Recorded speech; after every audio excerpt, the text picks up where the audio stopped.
Okay, and welcome everyone again to I guess it's like the fifth session of the day. I mean, there's so many already lost the count. So thank you so much for joining us today, and I'm happy to have here with me Chang and Kathryn. How Chang? How Kathryn? How both of you doing? Good, thank you. Good Hi, to be good, here. thanks. Yeah. Wonderful. Really happy to have both of you here as well. Um, Unfortunately, we cannot do this in person, so maybe next year we can have both of you here in Portugal. That will be really awesome. Yeah, that will be great. Um, yes, for sure. So I know that both of you are going to bring us a topic that's really dear to me because I really love these technologies. You're going to talk a little bit about Jakarta and MicroProfile and the tooling around those technologies. Is that correct? Yes. I know that you have a lot of ground to cover, so I'm not want to steal you too much time. So, Chang, I think you're gonna go first, right? So feel free to share your screen and start the presentation. Yeah, we'll get going now. Wonderful. All right, so welcome everyone. This is a talk on the different tools, the landscape of tools around MicroProfile and Jakarta EE. So a quick introduction into who we are. So myself, Kathryn, and YK here, we're both from IBM. We work on the Open Liberty team. I'm a software developer and YK is an architect and developer advocate here. And we are both involved in developing some of the tools around MicroProfile and Jakarta EE and want to share with the community what we've discovered.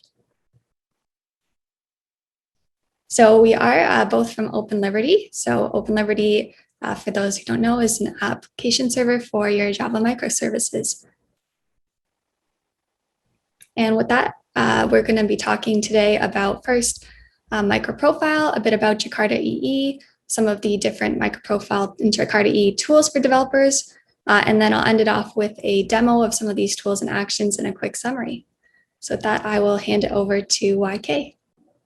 All right, we are great. It's great to be here and looking forward to the conference and what you folks have around this topic that we are sharing with you all today. So as Kathryn said, quickly in the beginning, we'll just take a quick look at MicroProfile and Jakarta EE first, and then we'll look at what it means to developers and the tooling that we have discovered.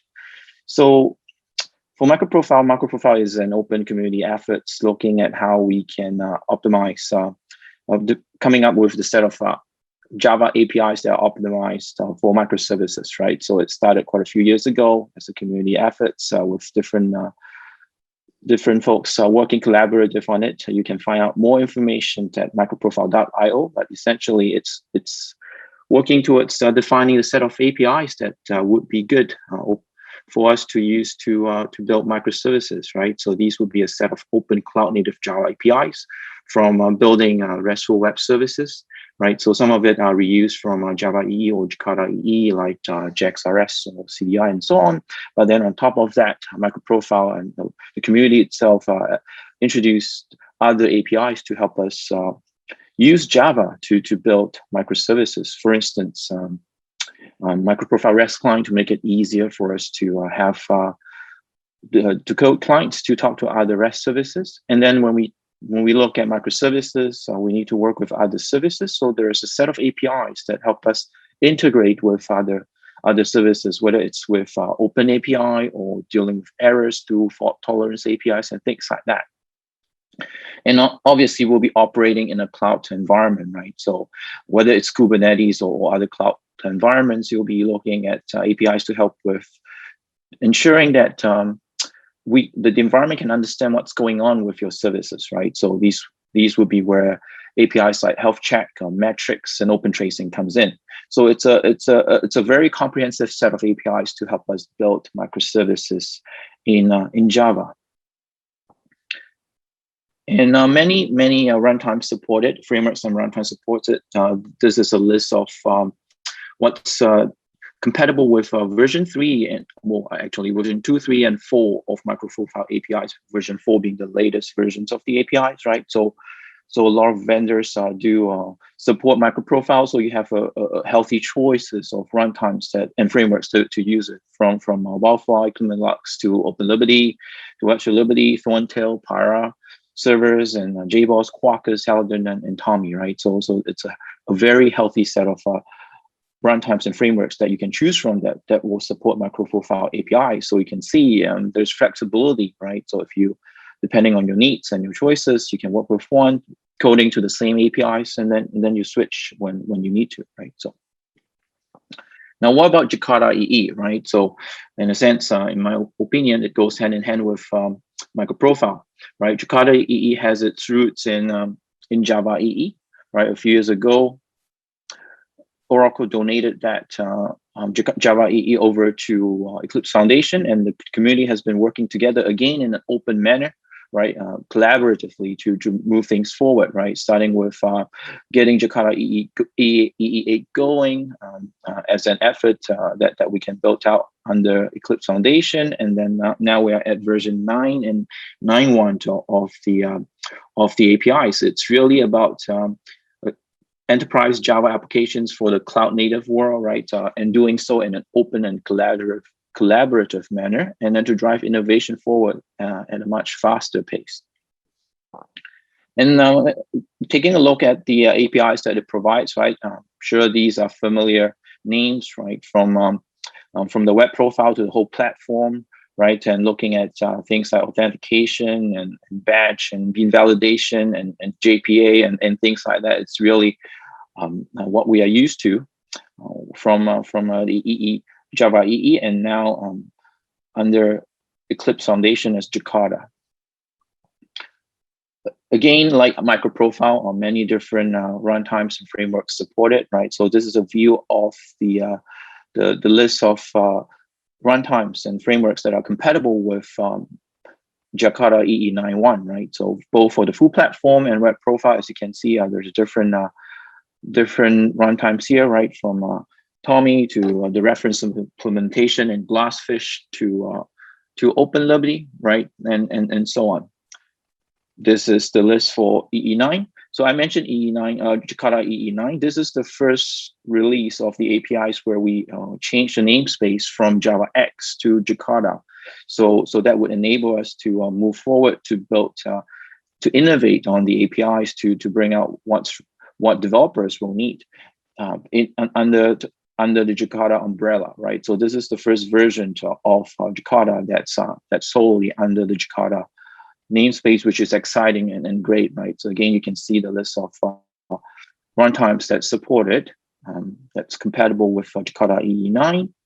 And just for completeness sake, this is the list of products that support Jakarta EE8, right? Being the first version after Jakarta EE was donated to Eclipse Foundation, right? So as you can see, again, a healthy set of frameworks and runtimes that you can choose from that will support the APIs here. So we look at the APIs. Let's take a look at what it means to developers, or what developers will need, right? So as we know, as developers, typically when we go about things, right, we would start, say we'll have a project, whether it's something new or existing, right? So we'll have a project created, and then we'll be working with our code, obviously, and Java in this case, making changes or adding new classes and things like that. And then we'll be getting it built, packaged, and have it running, right, locally or otherwise. And along with that, we'll want to test, because it's always good to have to test our code, obviously, for quality, and to have automated tests, right? So testing is a core part and a key part of what we do. And then we'll repeat the cycle in a sense, right? And we may be doing things in different order or slightly different order, depending on how you choose about doing things, right? So if you do test TDD, then you may be writing tests first and things like that and so forth. But generally speaking, these are the steps involved in development. And we'll be working with some tools to help us with our development, right? Whether it's, I guess, a choice of different editors out there or IDEs that you may be working with, right? So that's how we tend to quote operate, right? So just try to put things in a sort of a simple model that we can use to our framework that we can use to talk about the different tools that we've seen that's available for MicroProfile and Jakarta EE. So we can think of what we do as developers is obviously it's iterative, and then different people may give such a cycle different names, but just for simplicity, we'll go about talking about it here in create, build, edit, and test. So essentially you go from starting with something, you create something new, and then you go build, and then you make changes, and then you test, right? So and we'll do so in possibly very likely, most likely in an IDE or an editor, right? So we'll use this mental model to go through what we're seeing with tooling for Jakarta EE and MicroProfile. So let's start with create, right? So here we have starters. Starters, what are starters? Starters are essentially facilities that would help us, give us a starting point or template for our new projects, especially. So for instance, with MicroProfile, we have the MicroProfile Starter Initiative. This is from the community, right? So it's hosted at start.microprofile.io. And we also have extensions for VS Code and plugin for IntelliJ available, so we can get a new project created with for MicroProfile applications that we are working with easily, right? So the idea here is that you select, for instance, the version of MicroProfile APIs that you want to work with, the Java version, the SE version that you want to use, and then which runtime and potentially APIs that you want to use. And then the starter itself will generate you a scaffolding or starting point, a template. With these things configured, then you can customize it and use it as the basis to build your new application. So starters are meant to help us get going quickly. And similarly, when we look at Jakarta EE, we have start.jakartaee.ee.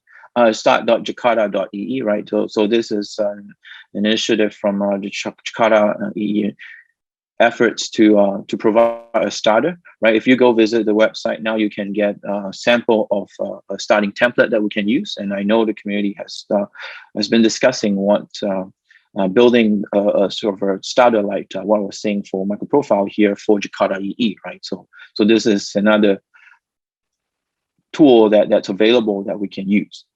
And when we look at the different runtimes that support MicroProfile or Jakarta EE, right, then the runtimes themselves may have their own starters specifically for you to work with the runtime, like Quarkus and Pyra. So these would be runtime specific starter generators that we can use. So now that we have our starting point, we have a project created. So then, assuming that we've done some coding and things like that, right? I mean, it should be the starting point should be buildable anyway, right? So how we want to get things to be built and then to run.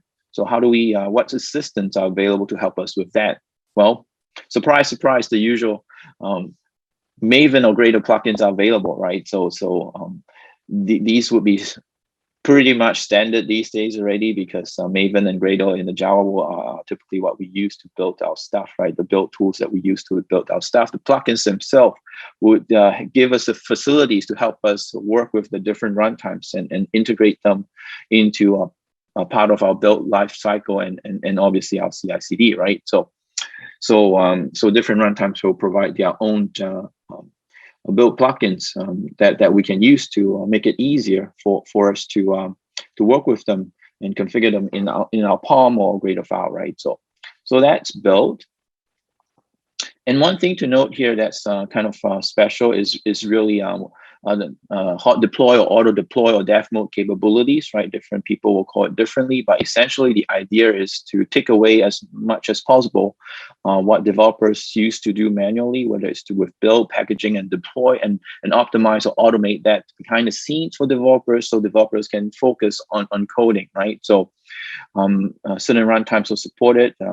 IDEs may provide such hot reload capabilities, including third-party tools, but runtimes like OpenLibD and Quarkus and including Pyra, they would provide such optimized capabilities. So that when you go into say the code dev mode, then you just need to focus on coding, right? So when you save your code changes, the changes will be picked up by the runtime or or framework automatically, and then they will be compiled, and then they will just be made live, right? So you can just pretty much right away test your changes and go on with what you want to do, and check things out, whether it's with rerunning tests and things like that, right? So these capabilities, or such capabilities, I should say, make life easier for developers. And then there are also third-party tools like Watch and Deploy that give you such capabilities independent or outside of the IDE, which we can check out.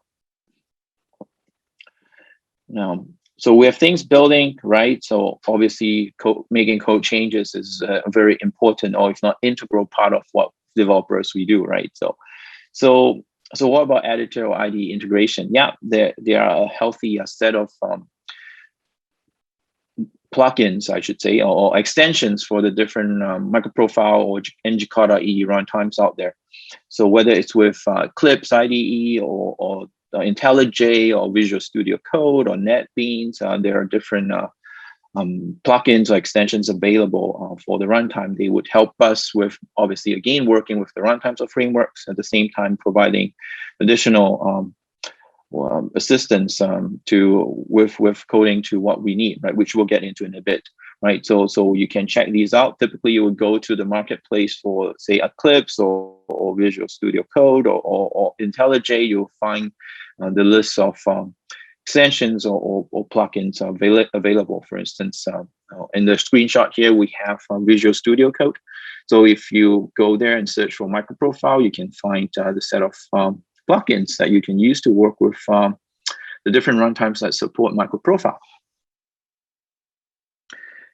The other part of working within an IDE or an editor environment will be with coding assistance, right? So make some changes, maybe typo, right? Will that be caught by the IDE or editor when we write the code in it, or coding towards coding with MicroProfile APIs, right? Using certain annotation and things like that.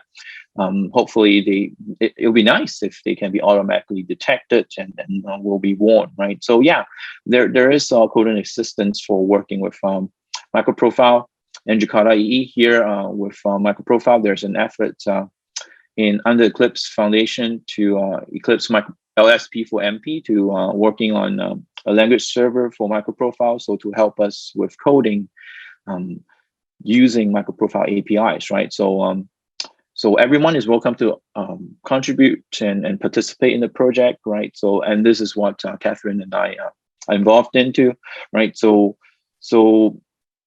we the project is underway, and there's an extension under the tools for MicroProfile extension for VS Code, where you can use it to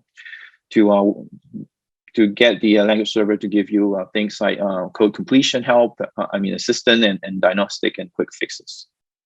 So that, and moving on to Jakarta EE, similarly, there is a new effort, or reasonably new efforts looking at a similar concept, providing a language server for Jakarta EE APIs, right? So the same idea applies here. So instead of the LSP for MP was for MicroProfile, and this is really for Jakarta EE APIs. And the project's been looking at starting with supporting web profile APIs first, and then from there covering all Jakarta EE APIs to provide coding assistance.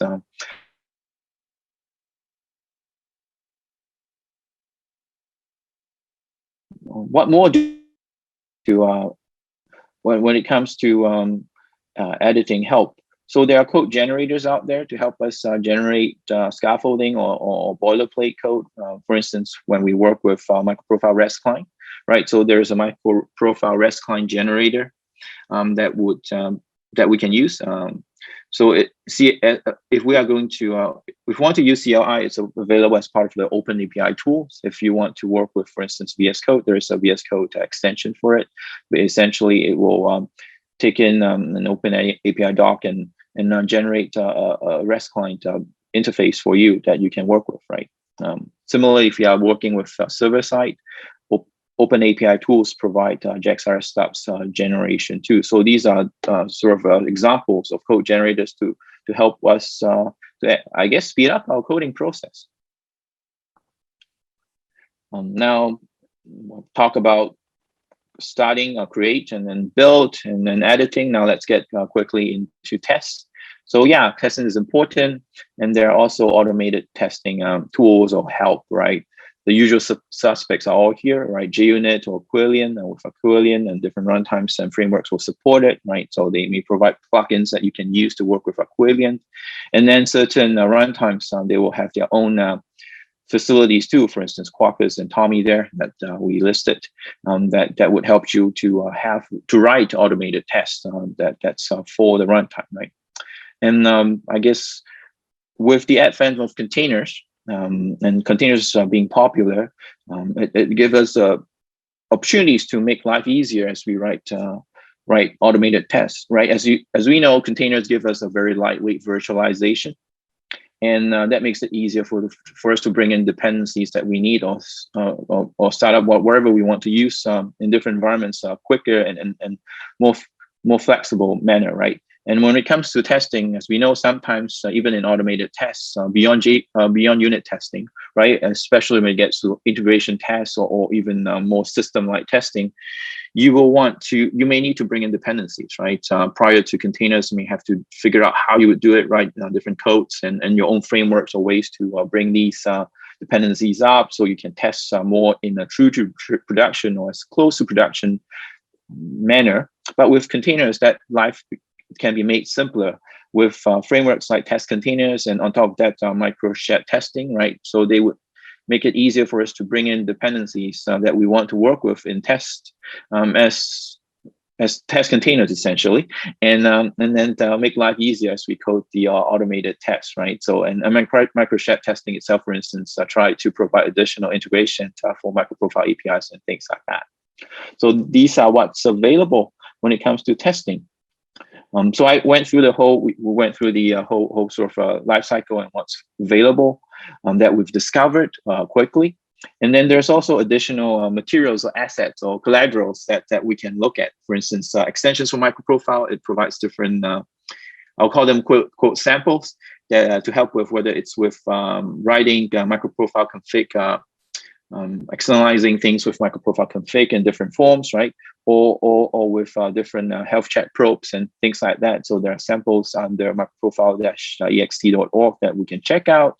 And for Jakarta EE, there's the cargo tracker sample. So this is a attempt to provide developers an end-to-end application and sample applications that actually exemplify domain-driven design. So we can check it out at Cargo Tracker. And lastly, our different runtimes will provide their own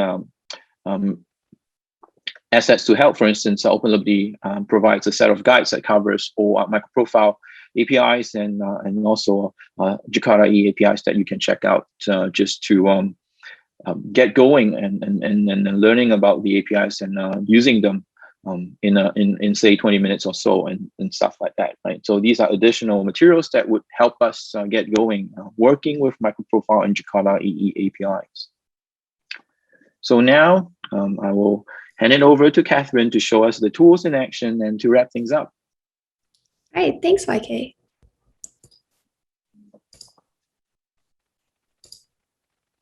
All right, so here I am in VS Code, and today I'm gonna walk you guys through how to create, a simple REST client and REST service, and how the tools we have available can, help you in your development process. And we'll actually go from creating a project, editing, all the way through to testing our project. So here I am in VS Code, and I just want to point out some of the extensions I have installed here. So you can see I have a number of MicroProfile related extensions, and these are actually all bundled in this extension pack for MicroProfile if you want to grab them all at once. And this includes things like the MicroProfile Starter, the generator for MicroProfile REST client, and tools for MicroProfile, which is actually pulling in the language server for MicroProfile there. And then I have some runtime specific extensions installed here as well. So I have OpenLibD tools, Payara tools, and Quarkus tools. Today, I'll show you, how to connect, say, an OpenLibD project to a Payara project, and how we'll do a little bit of overview of how these tools work. So the first step in the development process, as YK said, would be to generate a new project. So I would want to use the MicroProfile generator to do that. So here I'm just in VS Code going to select generate a new microprofile starter project. And here it will actually start prompting me for, my group ID, my artifact ID, the version of microprofile I want to use. So in this case, 4, and then it'll show us which runtimes support microprofile 4. So in this case, if I want to choose Open Liberty, I can also select my Java SE version. And you can even select some of the different microprofile specs you want to include to start off with. And then it will prompt you to generate into a folder within your application and open it up in VS Code. So in the interest of time, I've actually already gone ahead and generated. So I'm going to hit cancel for now and show you the project we started with. So here I have an Open Liberty project, and it's pretty bare bones. This is just from the microprofile starter, and I've modified it a little bit to fit our purposes. So, if we take a look at the POM here, we'll see it has our Liberty Maven plugin defined. If I go up to my dependencies, we'll see it's using microprofile 4 with Java EE-8. And I've also gone ahead and added a Docker file to this as well, so we can make use of Open Liberty's dev mode for containers and actually run this in a container. So I'm going to go ahead and pull your attention to this Liberty dashboard here. And you'll see this is populating with our application that we've created. So I can go ahead and click Start in Container from the dashboard, and it will actually pull up an integrated terminal in VS Code, so you don't have to leave the tool. And it will start executing this application on a container here. And while we wait for that to start up, I'll show you what's actually in this code. So it's pretty basic. I just have, my REST application here. And this hello controller is auto-generated from our microprofile starter, and it just says hello world. So we can go ahead and try to hit this endpoint. We see our application is up and running. So I'll go to 9080. This is the default port for Open Liberty. We see we have our hello endpoint. We can see it says hello world. If I go ahead and change this, we'll see on save, we're actually recompiling because we are using dev mode, and the application will update. So there we go, without stopping our server and redeploying it. So like I said, today we're going to be making a simple REST client, REST service application for our purposes. I just made a simple cafe service here. So I have, a drink option, which just is a name and a cost. And I have my cafe service as well. So here at the endpoint cafe, I've created a few drinks, stored in inventory, and I just have a few get and post methods to return those drinks. So just to show you what that endpoint looks like as well, I hit the data cafe endpoint, we can see it's populated with our list of drinks. So let's go ahead and use one of our microprofile specs. In this case, let's say I wanted to add MP health to my Liberty application here. First thing I'm going to do is go into my server XML and actually add in the MP health feature. And you'll see on save, Open Liberty is actually installing this feature for us. And now we're ready to go ahead and implement a health check. So say I want to call it cafe readiness check. And this is where a tool like the MicroProfile language server could come in handy. So here, if I actually start typing MP readiness, we'll see we have a fully formed health readiness check as a snippet here. And if I click it, it's actually auto-filled our class name, our package name, and we have a full functioning health check. And I can go ahead and hit our health endpoint. We'll see it's up. And I might have to save here. Or I might have something cached. I'll just go ahead and quickly restart my server here. But with the MicroProfile language server, it does implement our health check for us, which is really great. All right, so our server is just restarting.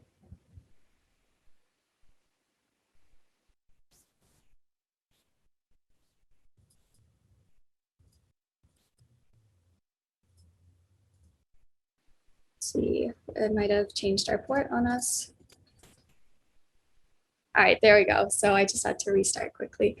So now I'm at 9081. I use the health endpoint. And I also have MicroProfile Open API installed on this application here. So if I go to our port and hit Open API, this is where we can see, our full open API document with the different endpoints we have and even the different schemas we have. So I have my drink schema here. I'm going to leave this Open Liberty application running. And like I said, we want to connect it to a REST client. And I'm going to use Pyera for that to show you some of the tooling around Pyera. So I'll go ahead and type in Pyera here. And Pyera comes with, you could either generate a project via the MicroProfile starter, or you can use the built-in Pyera generator. So I'm going to hit generate a Pyera micro project here. Say it's our demo project, and this will act as our REST client. You can see it's prompting us for things like our context root, the package names. We can select a version of Pyera micro we want to use and where we want to, generate it into.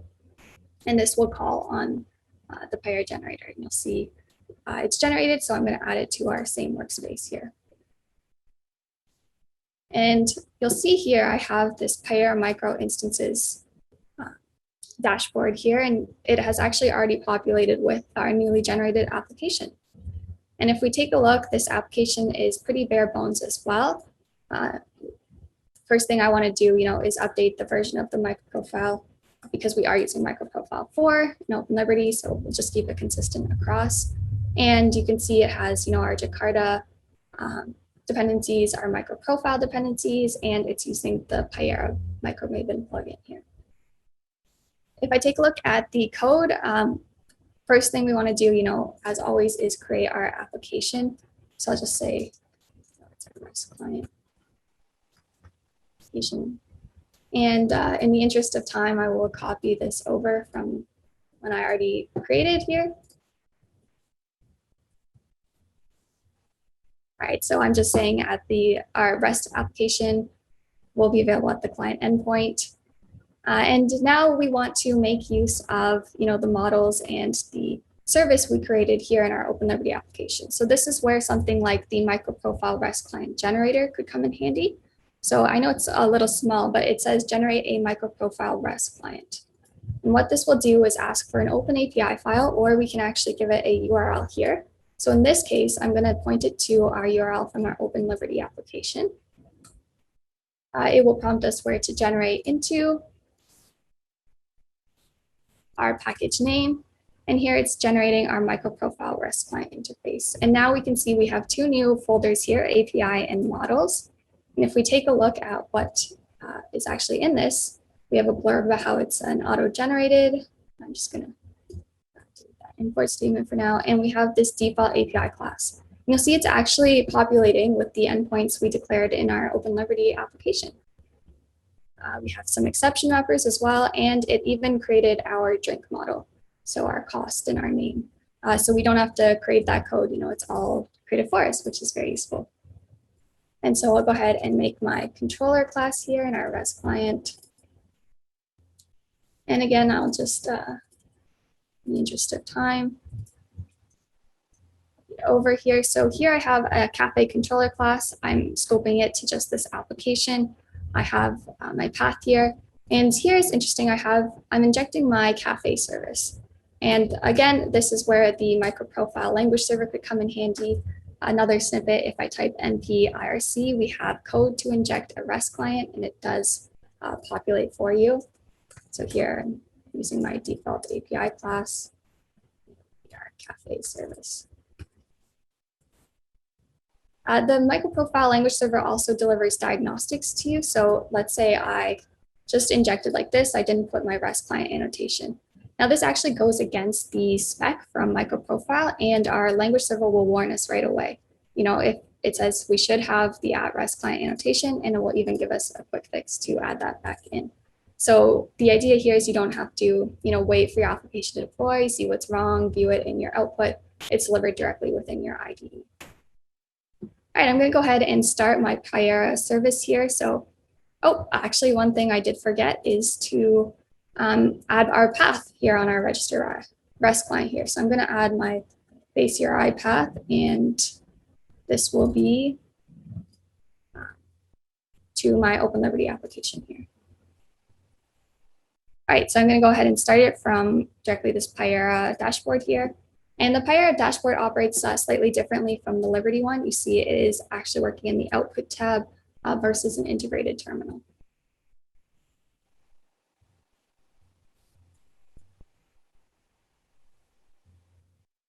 All right, so we'll let that start up. And it might take a few minutes. I'll walk through, I guess, the rest of this cafe controller class. So I did have a path here, and then I have a get menu path to just deliver back the rest of our cafe. And this should deliver us our full list of our menu. So here we can see it started, it opened up, we're using port 8080 here. And if I go to 8080 Open API endpoint, we can take a look at the different endpoints that are available there. So we can see we have our endpoint client get menu.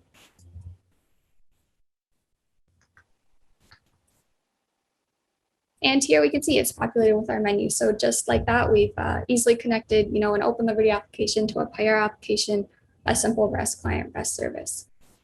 Just to round out the end of the development lifecycle here, I'm going to add a few tests to my OpenLiberty application with microshed testing. So I'll go ahead and stop my Pyre application and pull our focus back to our OpenLiberty application here. So if I take another look here at my OpenLiberty application, and I'll make this smaller so everyone can see, I do have the microshed testing dependencies along with JUnit and our test containers, as well as I have the Maven failsafe plugin installed. So I'm going to go ahead and create a new test. I'll call this cafe service T. And for this, we can just create a simple microshed test. So here, we'll start with just our first step is always annotating with microshed test to tell it that we will be using microshed test here. And then I have to define my container. So I'm just gonna do this over and resolve my imports. All right, so here is our container. We're saying here's our context root, and we want to check, first if our readiness endpoint is there, we know our application is up and ready to use. Then we'll add our REST client, and just remember to use the REST client from microshed testing for this. And we will call our cafe service here. Service. And then I'll create a simple test. So if I do a test from Jupyter here, we'll just test the size of our inventory. So get drinks, size, and we do have 3 in our inventory here. All right, so if I go back to my terminal that's running our OpenLiberty application, so we can see, our test has been compiling as we've been saving. So one thing you can do with dev mode is to hit enter, and that will actually go ahead and run your test. So you can see it's running our integration test for our microshed container, and we see our test pass, which is great. And just for completeness sake, if I change the value here and run our test again, we can see that it will fail. And another cool feature is from our Liberty Dev dashboard, you can run tests from here, stop. Also, if you want to look at the specific integration or unit test report, you could do that as well. So I'll end it here with VS Code, and just quickly, I want to show you, for completeness sake, that we also have support in IntelliJ. So I have our IntelliJ Community Edition here, and I have a number of plugins installed to our Community Edition as well. So you can see I have our MicroProfile Starter installed here. Hopefully this is big enough for you guys to see, but I have MicroProfile Starter, OpenLiberty tools. There is a Pyre Community Tools extension for IntelliJ as well. So it's pretty complete depending on whichever IDE you prefer to use. There's definitely support for it. So let's just show quickly the MicroProfile Starter. If I click New Project, it does populate MicroProfile Starter. I can set my group ID, artifact ID, my version, my implementation, again, all the same that we saw before, and the different APIs I want to use. When you hit next, you can choose where to to generate it into. If I hit finish, it will create that new project and open it up in IntelliJ for me here. And we can see, some instructions from the generator.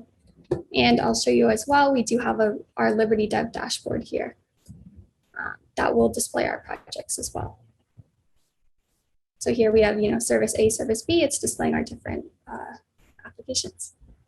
And finally, just to quickly round it out here, I'll show you a bit of Eclipse as well.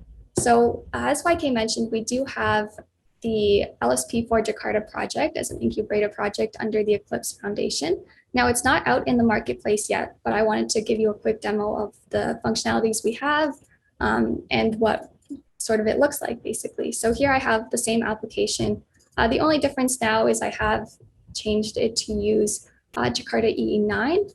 So it'll be using the new Jakarta namespace, and we're using MicroProfile 3 as well. So let's say I wanted to go ahead and make a new servlet for this application. So here, I have a servlet, and just like we saw before, we do have snippets from the LSP for Jakarta project. So, if I start doing this, we can see we have an HTTP servlet get, and it is a fully functional snippet here that implemented a servlet for us. I'll just resolve the package name and the class name here. And just like that, you have the basics for your servlet. We also have diagnostics available. So let's say I forgot to put extends HTTP servlet. This will warn us that this does go against the spec. We have to have that extended class there, and it will give us a quick fix to fix that as well. Right, so that's the end of the live coding portion. I know we looked at a lot of tools, so I hope you saw some new tools you haven't heard of before and picked up some tricks. I will give a summary. So we weren't able to show every tool that was available today. So here's an overview of some of the ones we talked about and some of the ones we saw. So, in starters, we do have the MicroProfile starter and the different IDE plugins, the Jakarta EE starter, and the different runtime starters and quick start templates.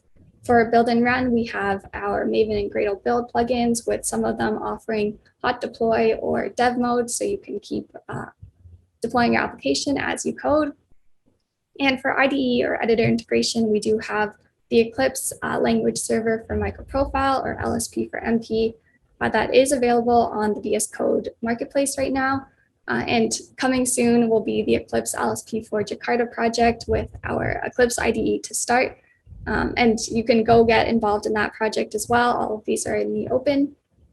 And for code generators, we have our open API tools with our MicroProfile REST client generator. And again, for automated testing, we have the usuals like JUnit and Arquillian. And like I just demonstrated, we have test containers with microshed testing. And then there's some specific runtime testing tools such as Quarkus or Tommy's application composer. Here's another overview chart to show all of the different runtimes and the different IDE or editor integration that is offered. So you can see it's quite a complete list. Today, we really focused on OpenLiberty and Payera. We have the different tools across Eclipse, IntelliJ, NetBeans, VS Code, OpenLiberty, and Quarkus also have dev mode for any editor. And Helidon actually has just started creating their VS Code extension as well. So that's available for tech preview. It's not on the marketplace, but you can grab it off their GitHub as well. So just to sum up, these are very exciting times for open cloud native Java. There are even more MicroProfile and Jakarta tools than there have ever been before. You can see there's quite a complete list, and there's even more support to come. So lots of exciting things to look forward to. So what did you think? Did you think we missed anything? Did you learn anything new or have any feedback? Feel free to reach out to either of us on Twitter and tell us what you thought. So thank you for listening. I guess we'll see if there are any questions. Hey, that was a great presentation. I'll definitely learn a couple of new things, even though that's one area that I usually work with every day. I'm really excited about that microshed tool that you just showed. I haven't heard about that before, so I'm definitely gonna give it a try. Great work on that. So let me have a look if we have any questions. I don't believe we have. So nothing over here, nothing over there. Yeah, no questions so far. So I guess that People still thinking about it.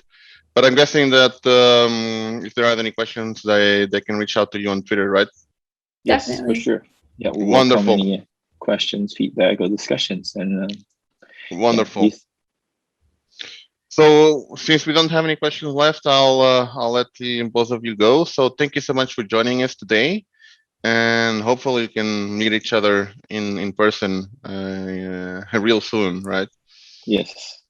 No, it's great to be here, and thank you for hosting us, Roberto. And it's It fun. was it was it Great to was be our here. it was our pleasure. I mean, the conference JNation won't be the same without you speakers. You are the actual stars. We just try to give you the stage, and then everything else is on you. So thank you so much for joining.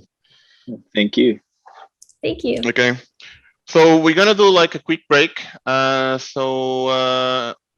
next session is gonna be in 15 minutes. So actually, let me see which session we're gonna have next. I should have it here somewhere. I believe it is. Oh yes, so it's gonna be Mohammed Taman is gonna talk us about how you should use an optional. I think it's gonna be a great session. So have some time, go out, drink some water, drink some coffee, and then you can return in the next couple of minutes and watch Mohammed talk about this. So thank you so much for joining on this session, and see each other in a few minutes. Thank you all.